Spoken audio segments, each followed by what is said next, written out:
ఇవి పంచయంత్రములు.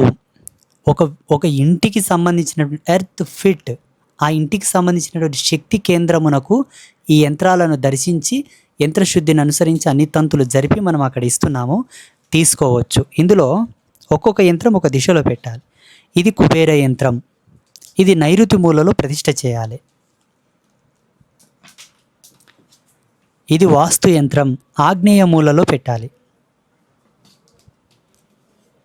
ఇది అష్టలక్ష్మి యంత్రం, వాయవ్య మూలలో పెట్టాలి.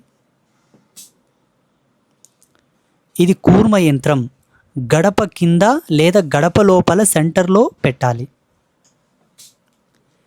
ఇది మత్స్య యంత్రం, ఈశాన్యంలో పెట్టాలి.